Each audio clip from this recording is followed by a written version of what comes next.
2022 में supreme court एक सुनवाई कर रहा था रोहित वेमुला के केस को, और सुनवाई कर रहे थे पायल चांदनी की। ये दोनों केस जो होता है यूनिवर्सिटी के कैंपस में सुसाइड से संबंधित था। अब ये सुसाइड क्यों हुआ था? ये सुसाइड हुआ था जातिगत भेदभाव के कारण।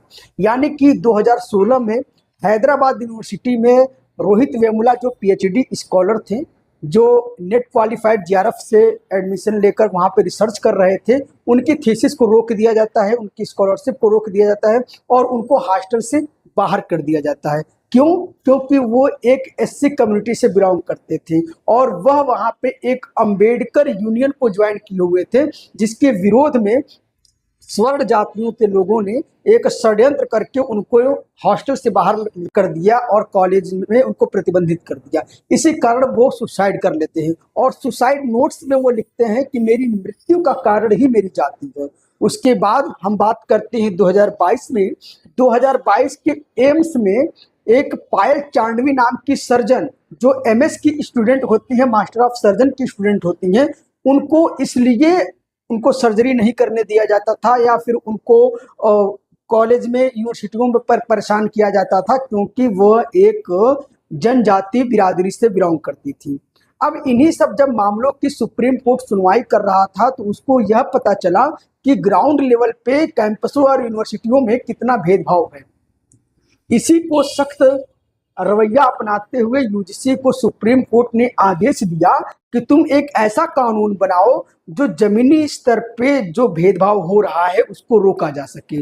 तो इसी कारण से, इसी आदेश के कारण यूजीसी ने एक यूजीसी एक्ट 2026 लाया, जिसमें 3 प्रावधान सुनिश्चित किए गए। पहला प्रावधान यह है कि हर यूनिवर्सिटी, कॉलेज या कैंपस में ईओसी की स्थापना करना होगा। ईओसी का मतलब होता है इक्वल अपॉर्चुनिटी सेंटर। इसका मतलब यह है कि यह ईओसी का काम यह होगा कि यह शिकायतों को लेगा, यानी कि यूनिवर्सिटी कैंपस के बीच में किसी भी व्यक्ति के साथ यदि जाति के आधार पर, धर्म के आधार पर, लिंग के आधार पर, जन्म स्थान के आधार पर, क्षेत्र के आधार पर या भाषा के आधार पर भेदभाव किया जाता है तो वो ईओसी सेंटर में उस शिकायत को वो दर्ज करा सकते हैं। उसके बाद जो शिकायतें आएंगी उसकी जांच करने के लिए एक इक्वल समिति बनाई जाएगी। इक्वल समिति मतलब क्या होता है? इक्वल कमेटी में ओबीसी के लोग रहेंगे, एससी के लोग रहेंगे, एसटी के रहेंगे, विकलांग रहेंगे, महिला रहेंगी। यानी कि ये सभी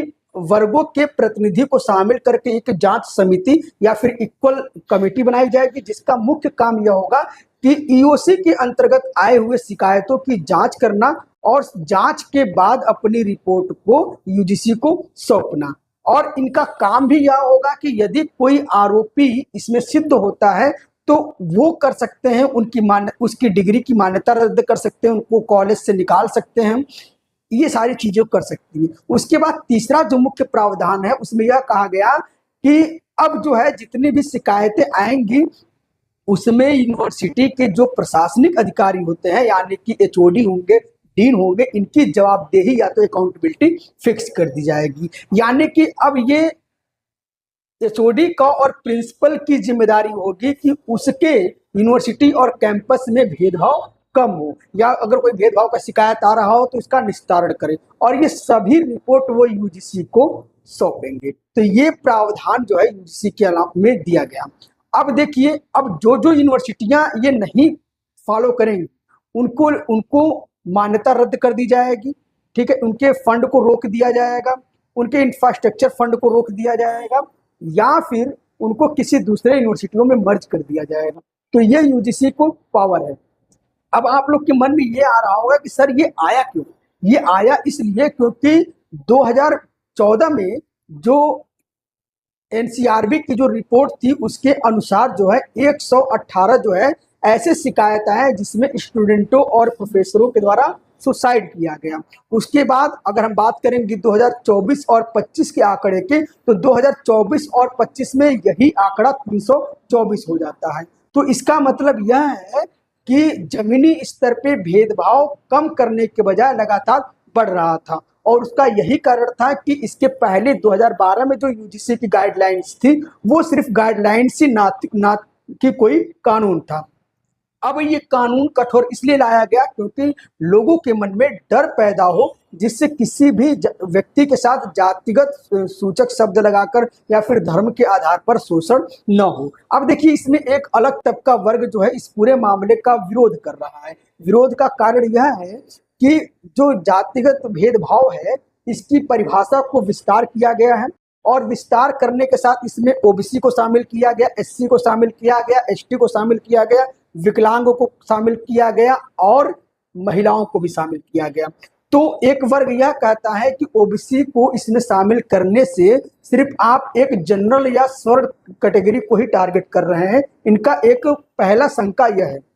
दूसरा शंका यह है कि यदि झूठी शिकायतें ज्यादा आती रहेंगी तो झूठी शिकायतों का समाधान कैसे होगा। यानी कि उनका कहने का यह मतलब है कि एक दंड या जुर्माने का प्रावधान किया जाए जिससे झूठी शिकायतों को रोक लगा सके। साथ में यूनिवर्सिटियां और जो कॉलेज है इसका विरोध क्यों कर रहे हैं, क्योंकि उनका मानना यह है कि अगर इस प्रकार से यूजीसी उनको कंट्रोल करेगी तो जो यूनिवर्सिटियां और कॉलेज हैं उनका फ्रीडम समाप्त हो जाएगा। तो इस मुद्दे को लेकर विरोध कर रहा है। लेकिन अगर हम ग्राउंड लेवल की बात करें तो क्या ग्राउंड लेवल पे आज भी लोगों के साथ भेदभाव होता है? इसका भी ताजा मामला आया है सन 2024 से। सन 2024 में शिवम सोनकर नाम का लड़का जो 7 बार नेट क्वालिफाइड है, वो बीएचयू में जब एडमिशन लेने के लिए जाता है तो उसको सिर्फ जाति के आधार पर एडमिशन नहीं दिया जाता है, जबकि वह अपने मार्क्स से, अपने मेरिट से सामान्य कैटेगरी में भी फाइट कर रहा था और वो 7 बार नेट जेआरएफ क्वालिफाइड थे और उन्होंने अपनी मार्कशीट डिग्री को रोड पर रखकर धरने दिया और उसका कोई परिणाम नहीं निकला, यूजीसी ने कोई एक्शन नहीं लिया, जिसके कारण जो है सुप्रीम कोर्ट ने सख्त आदेश दिया यूजीसी को कि ऐसे कानून बनाओ जिससे जो स्टूडेंट हैं उनको एक अच्छा माहौल मिल सके पढ़ाई के लिए, उनके साथ कोई शोषण न करे, ना तो स्टूडेंट कर सके ना तो प्रोफेसर कर सके। तो इन्हीं सब समस्याओं को समाधान करने के लिए यूजीसी ने एक कठोर कानून लाया। आप अपनी राय बताएं कि इस कमेंट में कि आपके अनुसार यूजीसी में क्या बदलाव करना चाहिए और सरकार को आप क्या सुझाव दे सकते हैं। वीडियो आपको कैसा लगा कमेंट बॉक्स में अपनी राय दें। Thank you very much.